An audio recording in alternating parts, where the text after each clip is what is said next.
Bienvenidos una semana más a tu programa Detrás del Cine. Mi nombre es Wendy Alvarado y este fin de semana te traigo una trilogía de las consentidas de los 80. Te estoy hablando de Volver al Futuro. ¿Quieres empezar con este programa?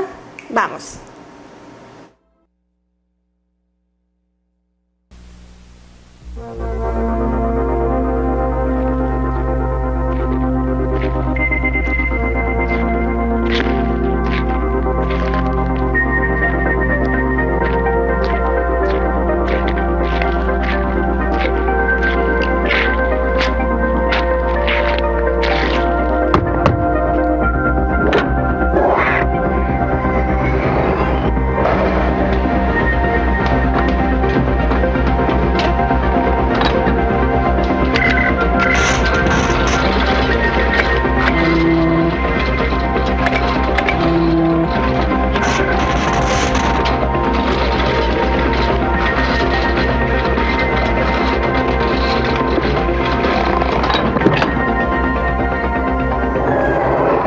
How far are you going?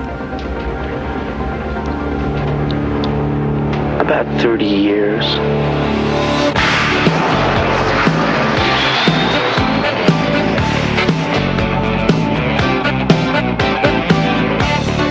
Volver al Futuro es una trilogía dirigida por Robert Zemeckis y producida por Steven Spielberg. Además, en las tres películas cuentan casi con el mismo reparto, entre ellos Michael J. Fox, Christopher Lloyd, además de Lea Thompson.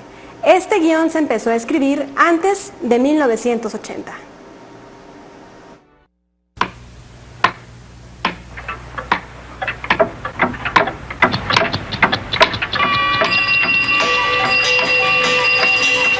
All right, Clyde, ready? Okay, let's roll. Rolling! Quiet, please! Action. Marker? This film was about time.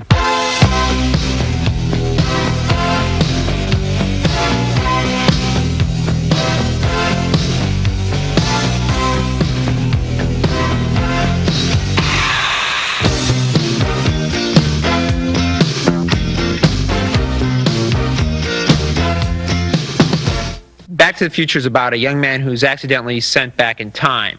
I find myself sent back to 1955, and same place, same town, same school.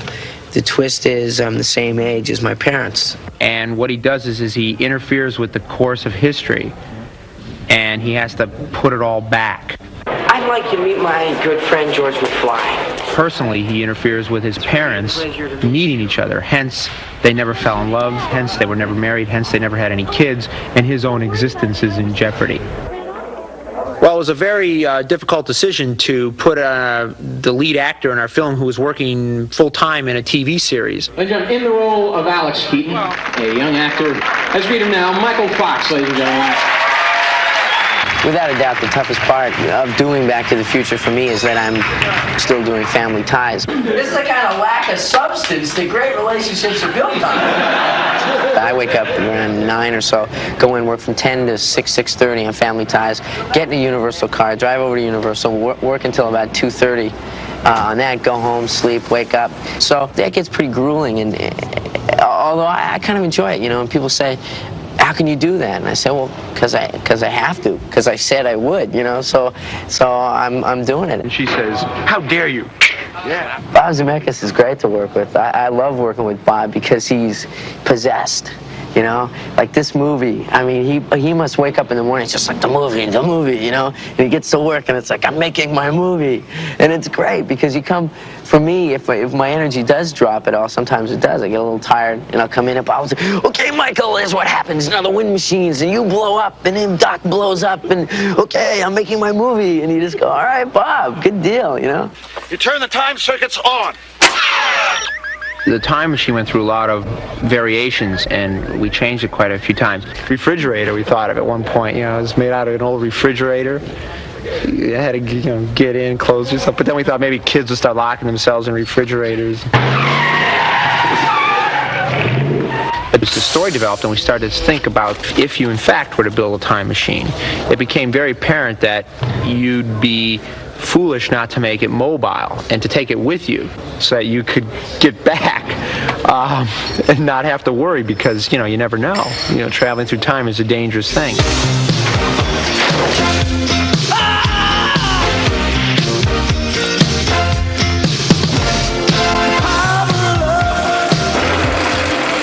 One of the neat projects that we've had to provide for this picture has been the DeLorean time machines.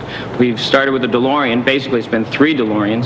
And we've added all sorts of aircraft parts that we've dug up from different bins and surplus electronic houses around the city. We've added all sorts of trick little lighting and circuits that blink on and blink off at the right time for the story. All this work is to provide a very interesting vehicle for the characters in the movie to go back and forth in time. These are ready to go and they're going to be rolling out very soon. Hey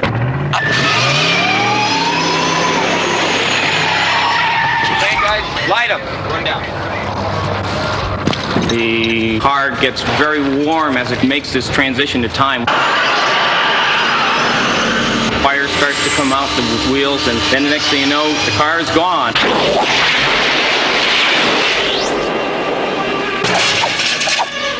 And then, on the other hand, it comes in cold. Here we go. And we have all this frosted effect look and a frosted windshield, and we use some liquid nitrogen. We freeze the car up to make it look like it's freezing cold. Debris. And rolling. Hey, camera rolling. Mark. Action!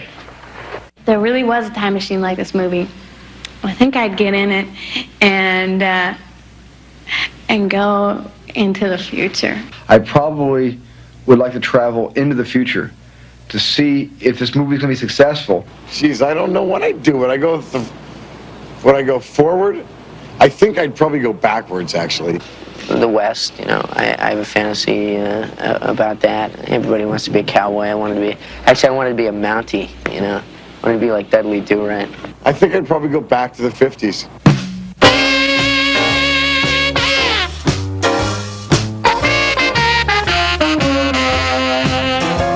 We started writing the script of Back to the Future in September 1980, although we'd had the idea for a long time before that. We wrote 2 drafts, and we couldn't get the thing made to save our lives.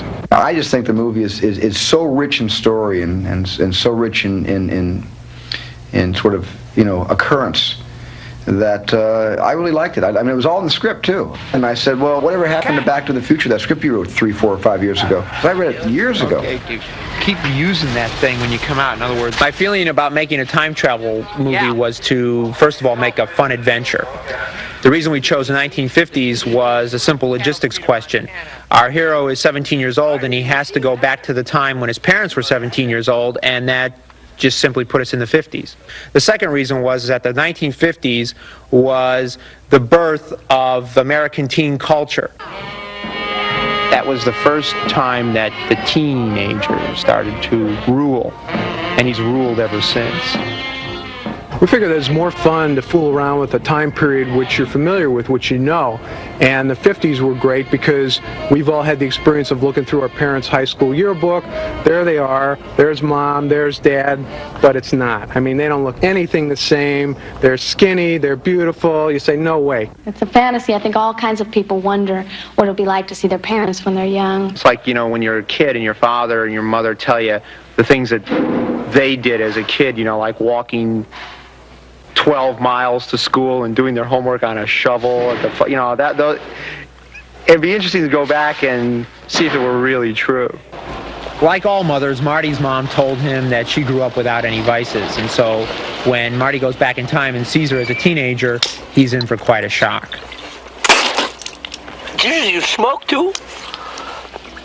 Marty, you're beginning to sound just like my mother. Okay, let's shoot. The most fun for me was having these young actors age and play 30 years older than they really are. Much more difficult than doing like 80 or 90 or 70 years old, because then you can get real decrepit and old. But when you're going from 17 to, say, 56 or 57, that's a real tough call for a young actor to do. So that was challenging, but it was also a lot of fun. On the days that we have to be old, we have to go in real early. And then they start laying this glue on our face, spirit gum, and putting on the pieces, and it takes hours and hours, and it smells bad.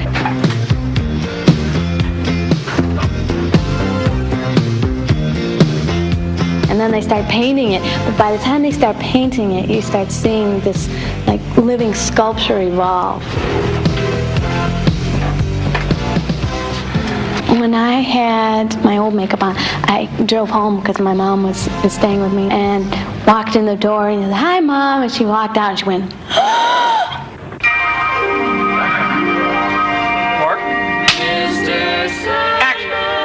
But when you walk onto that back lot, it's so perfect, it's so detailed. I mean, so much work has gone into it. It is 1955. I mean, you're there. You look around, and everywhere you look, you see the travel store, 10 Days in Cuba, you see the cars and everything. And it makes it very easy for the actor. A film like this is very, very interesting because very few films have been done in this period as of this date. This is going back to a period that people think is too recent to become a period film, and yet we've tried to give it a real period look.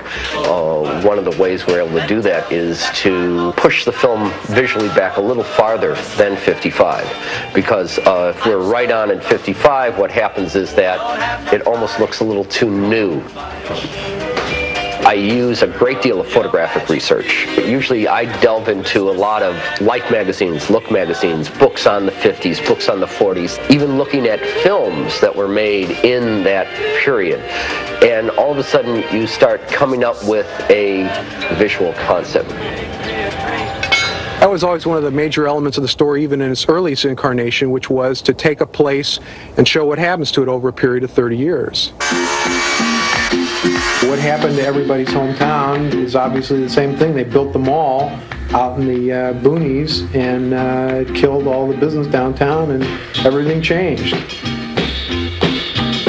A real location was out because nobody was going to let us shut down their town to make it over into the 50s and then remake it over. So what we did was we used the Universal back lot, and we realized that the smart way to do it was to shoot all the 1950s stuff first, make the town look beautiful and pristine and wonderful for the 50s, and then just totally trash it down for the 1980s stuff, which is what we did.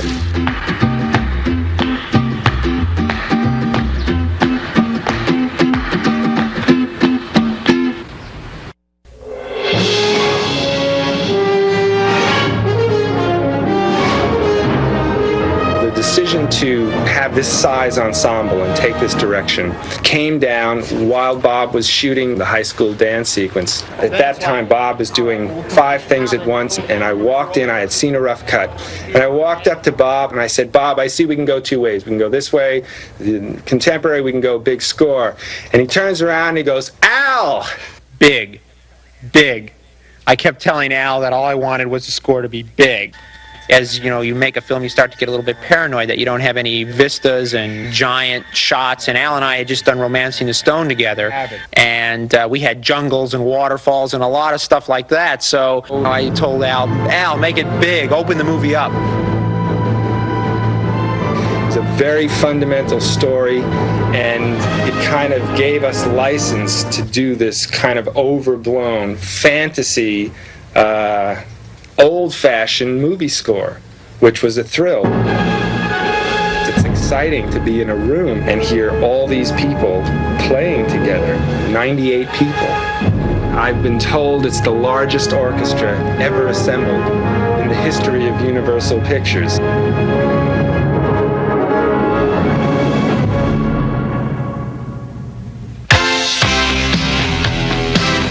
Huey Lewis is doing 2 songs for us, and he's also appearing in the film in a small cameo part.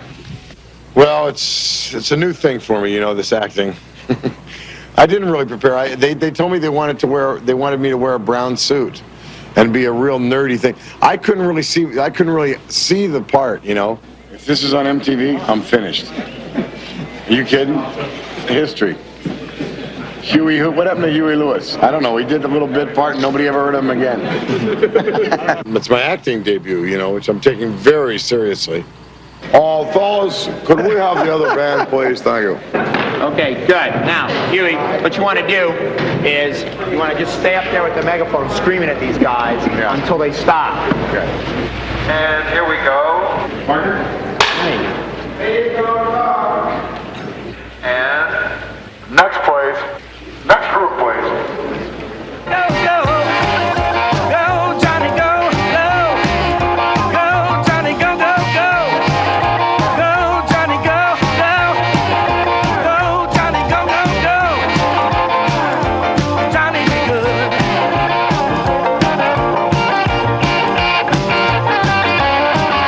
Back to the Future is a comedy, adventure, science fiction, time travel, love story. It's just got everything in it. Yeah, it's an action comedy, adventure, coming of age film.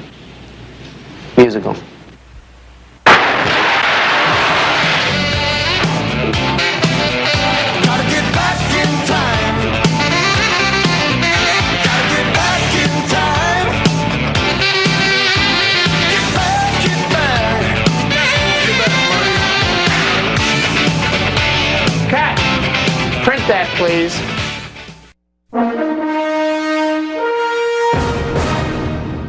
Antes de unirse al elenco de Volver al Futuro, Michael J. Fox se encontraba grabando una serie de televisión llamada Family Ties. Después se integró también a la película, lo cual le dejó unas aproximadamente 2 horas de descanso.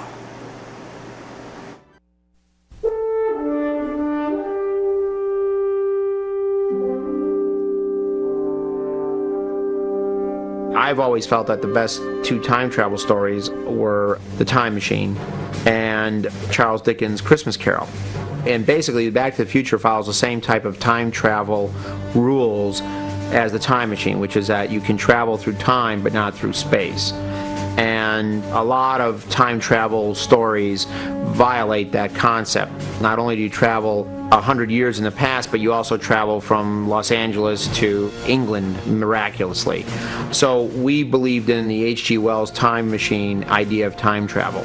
I can't really put my finger on when I stumbled on the idea of time travel, whether it was from watching The Twilight Zone, whether it was from reading Superman comics, or whether it was when the H.G. Wells Time Machine movie, the George Pal movie in 1961 came out. But I do remember being totally fascinated by that film, and it inspired me to read the book. I made my own little miniature time machine out of popsicle sticks. And the whole idea of it was just something that I totally got fascinated by. Are you telling me that you built a time machine out of a DeLorean? I'm from the future. We've gotta get you home.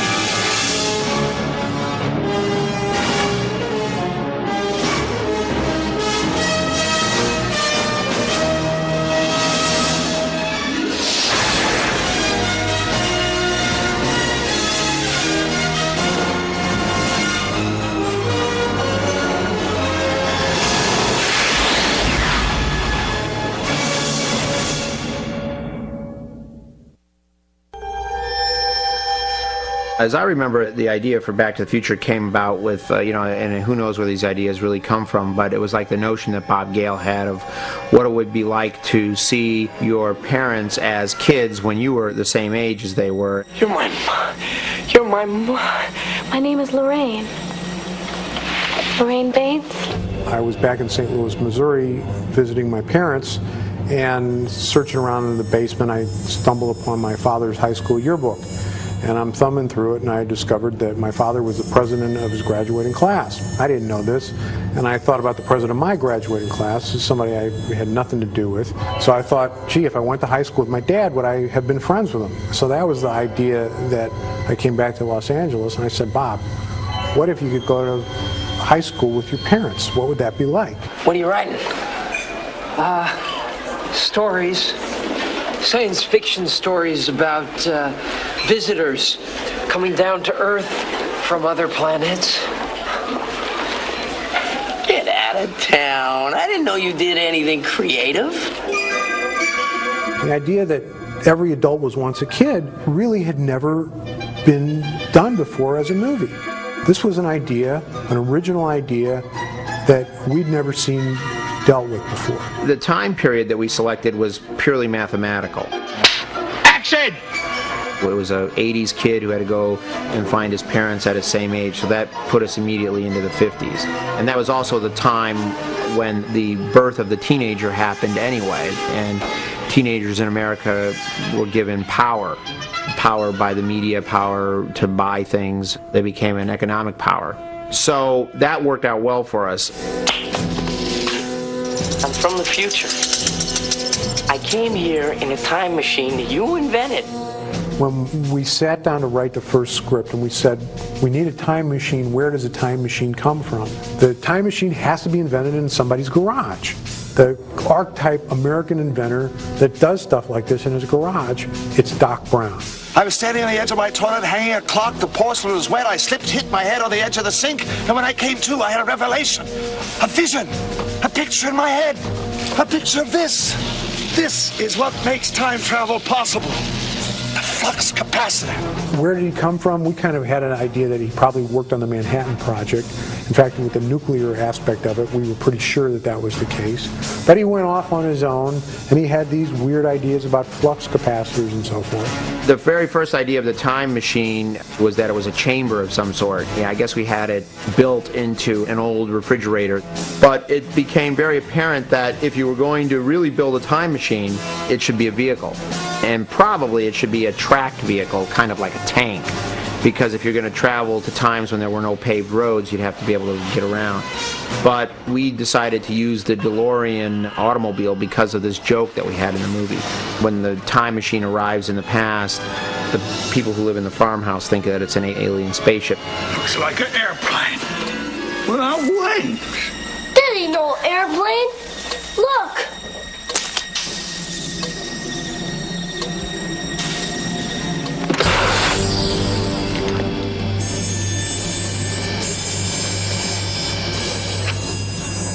A lot of people think that Back to the Future is a science fiction movie. A lot of people think it's a special effects movie. The fact is that there are only 31 or 32 special effects shots in the entire film. In discussing with our special effects people and our artists about what was time travel going to look like, we started coming up with, and they started coming up with all kinds of ideas. What is the space-time continuum going to look like when Marty's in the DeLorean? And all kinds of great big visual eye candy. And at a certain point, Bob and I looked at each other and said, you know, that's all bogus. We don't need any of that stuff. Time travel should be instantaneous. This is a story about people. It's not a story about hardware. The hardware is just what we use to make it believable. Mark Twain had the Connecticut Yankee get hit over the head and wake up in King Arthur's time. There's other stories where somebody wishes that they were in the past. And none of these things were interesting to us. We felt that if it was a machine that did it, then it was more believable than if it was a wish.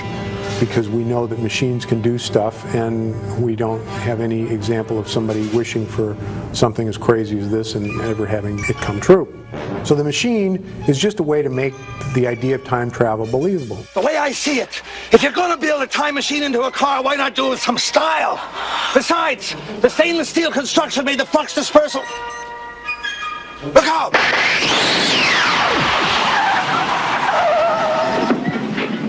A script is something that's always changing, and what seems like a great idea one day, you might wake up and think it's not such a good idea the next day, or more likely, you have a great idea, and then the next day or the next week you come up with an even better idea. 1.21 gigawatts! Tom, how am I going to generate that kind of power? It can't be done, can it? We had this idea for a nuclear explosion actually being the element that was required to bring Marty back from 1955 to 1985, and we had him going to Nevada to this nuclear test site. It turned out that the expense of that whole sequence was going to cost $1 million, which was a lot more money in 1984 when we were making the movie than it is today. But we couldn't afford it. Marty, I'm sorry, but the only power source capable of generating 1.21 gigawatts of electricity is a bolt of lightning. So we put on our thinking caps, and we came up with something that turned out to be far, far better than what this nuclear thing would have been. It kept it all contained in Hill Valley. It kept the clock imagery and the time metaphor much more in the movie.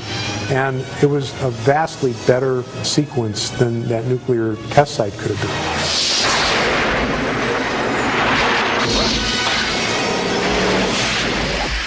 We originally wrote the project for Columbia Pictures, who put it in the turnaround. And this was in the early 80s, and the average teen film in the early 80s was very R-rated.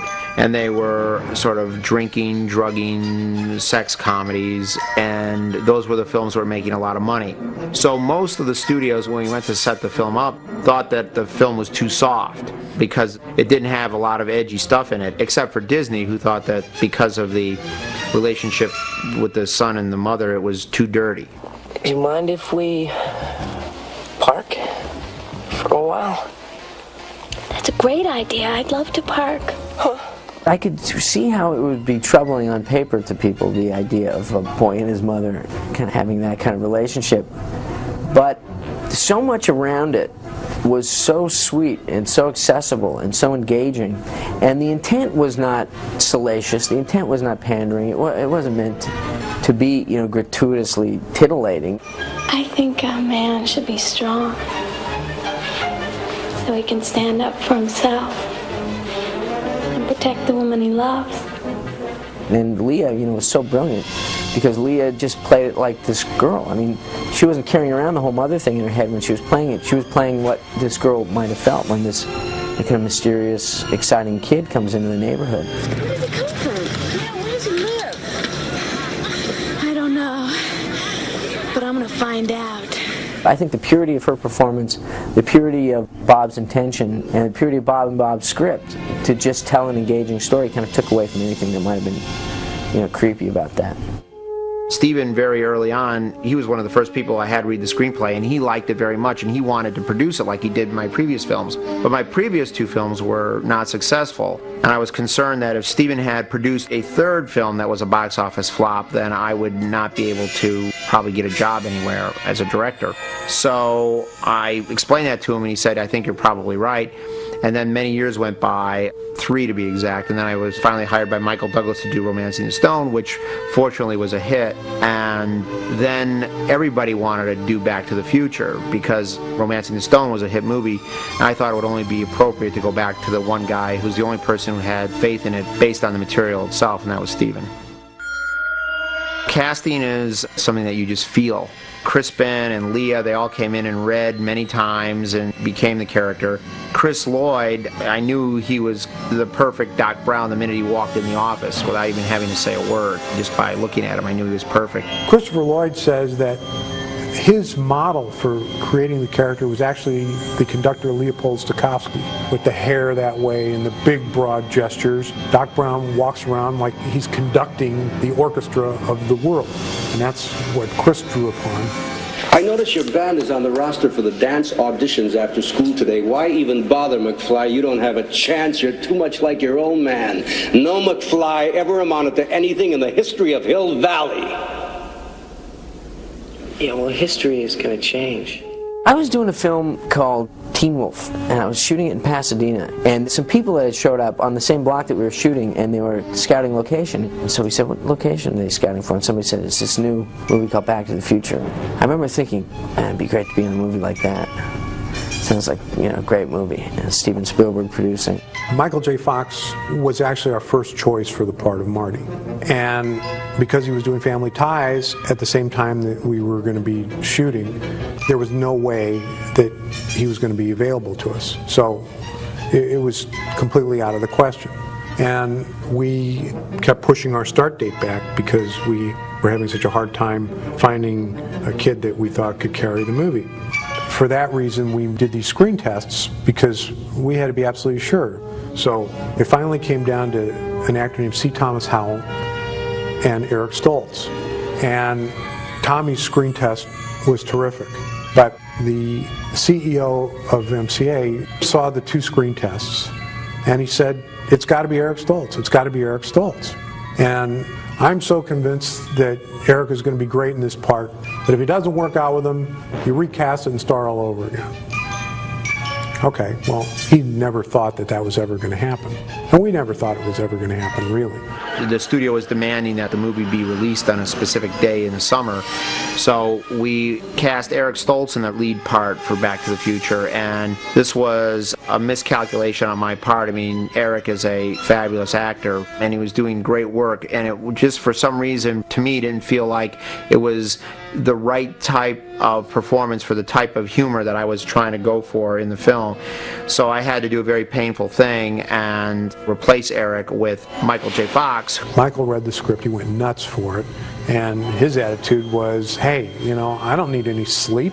I'll do whatever I can to be in this movie. And about a week later, I was in a parking lot in Pomona, freezing cold, about 2 in the morning, doing the stuff with the DeLorean and the dock. There was no preparation for me at all. I just all of a sudden was on board. I was doing Family Ties and Back to the Future at the same time, so I was getting about an hour, 2 hours sleep every day. All right, okay, McFly. Get a grip on yourself. It's all a dream. It's just a very intense dream. So it was really grueling, and it was exhausting, and it took its toll, you know, physically and even emotionally to an extent, because I just didn't know where I was a lot of times. It was my whole life. Every waking moment was about work, but I was 22, 23 years old. It was my dream to be in the film and television business. I didn't know I'd be in them simultaneously. It was just this weird ride that somehow I got on, and I was glad I did.